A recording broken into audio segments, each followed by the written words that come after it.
Building मध्ये जे राहतात यांनी यांचं मेंटेनन्स काढावं आणि ते रिपेअरिंग करावं, पण यांचं पण काम आहे ना. आता स्लॅब पोचलेला आलाय जवळ हा ते होता पण आम्ही ते केलंय. केलंय. हा. काय केलंय? ते गिरायला आलेलं होतं. नाही गेला नव्हता ते आलेले, कोण आलेला?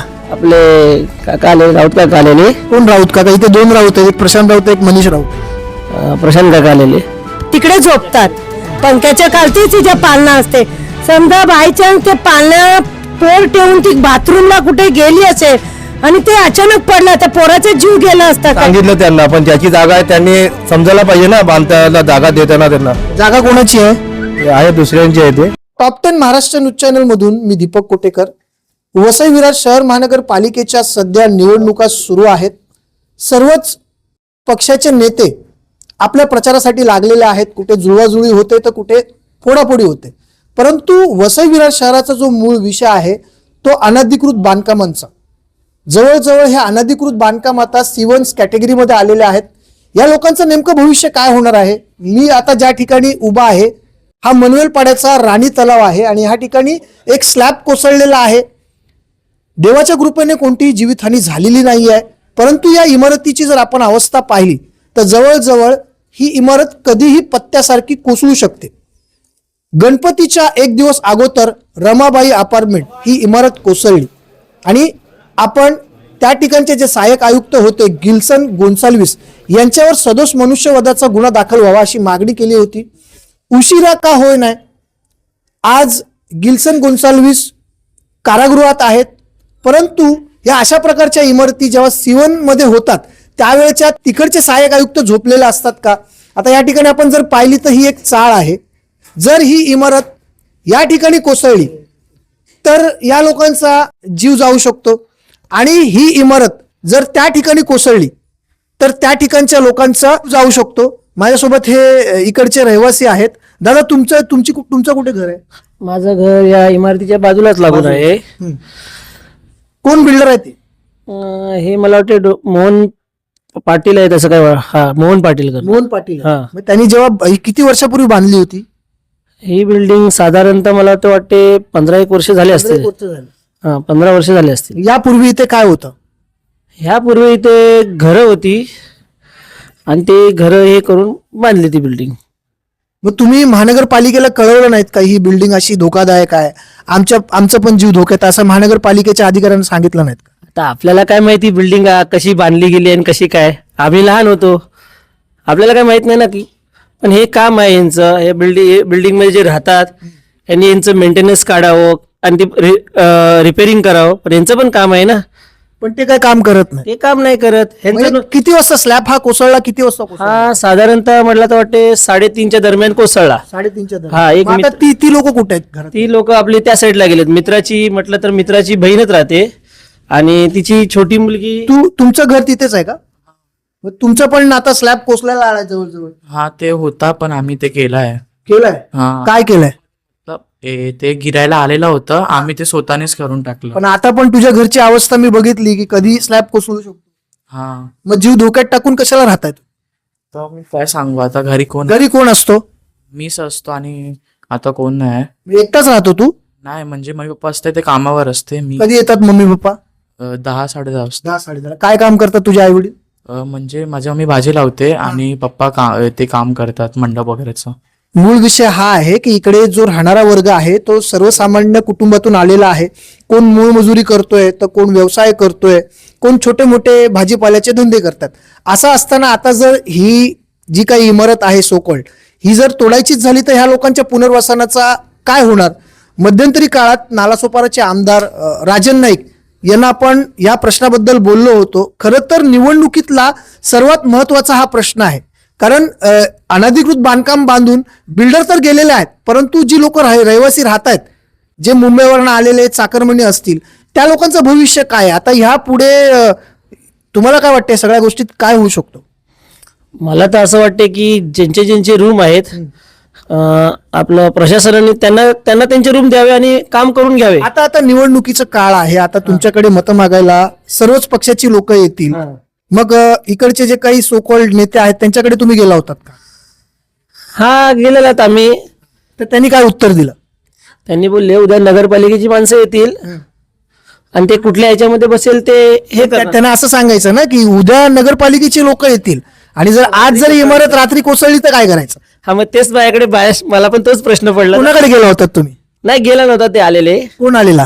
आपले काका आले, राऊत काका आलेले. कोण राऊत काका? इथे दोन राऊत आहेत, एक प्रशांत राऊत आहे, एक मनीष राऊत आहे. प्रशांत काका आलेले. प्रशांत राऊत आले होते, मग त्यांनी तुम्हाला आश्वासन दिलं की उद्या काय ते बघू. नाही उद्या काय ते बघू नये, त्यांनी बोलले की आपण हा विषय सांगू नगरपालिकेमध्ये असा तसा. पहिल्याचे माजी नगरसेवक इकडचे तेच का अजू पाटील? मला एवढं नाही, माझे पहिले माझे नगरसेवक कोण होते? हा हेच होते. तेच होते. हा. आता प्रशांत राऊत या ठिकाणी आले, त्यांनी इकडची पाहणी केली, परंतु ही इमारत कधीही कोसळू शकते. ह्या इमारती कोणी बांधल्यात, कोणाच्या काळात बांधल्यात आणि ह्या इमारत का बांधल्यात आणि या इमारत बांधून कोणी पैसा कमवलाय हे देखील विचार करणं काळाची गरज. काका 2 मिनिटं इकडे. तुम्ही राहताय, तुम्ही यांचे कोण? वडील आहेत. तुमचे म्हणजे तुमचा मुलगा. म्हणजे तुम्हाला किती वर्ष झाले विरारमध्ये? मला 40 वर्ष झाली. 40 वर्ष झाले. इथे किती वर्षापासून राहताय? इथं 40 वर्षापासून राहतो. बाकी तिकडे राहत होतो 10 वर्ष त्या साईडला. म्हणजे आता टोटल 50 वर्ष झाली. ही इमारत कधीही कोसळू शकते. हा कुठू शकते ना. तुमच्या घरात किती सदस्य आहेत? आमच्या घरात 6. म्हणजे 6 लोकांचा जीव धोक्यात आहे. 2 लहान मुलं आहेत. 2 लहान मुलं म्हणजे 8 सदस्य तुमच्या घरात राहतात. हो. या परिसरात लहान लहान मुलं पण खेळतात, आपली बऱ्यापैकी जणांची मुलं खेळतात, बऱ्यापैकी सगळ्यांचा प्रश्न आहे, पण कोण आवाज बोलायला मागत आहे. महत्वाचा विषय, एवढी मोठी घटना होऊन देखील इथे लोक बोलायला मागत नाहीत. लोकांची पण कुठेतरी चुकी आहे. जर चुकीचं घडलंय किंवा ह्यामुळे कुठेतरी इतरांचा जीव धोक्यात असेल तर लोकांनी देखील बोलला पाहिजे. तिथे एक भाभी आहे, तिला देखील आपण विचारायचा प्रयत्न करू. आता ती आपण जाणार आहे म्हणून ती आतमध्ये घुसली आहे. भाभीजी, ओ भाभीजी, किधर है? आओ इधर आओ.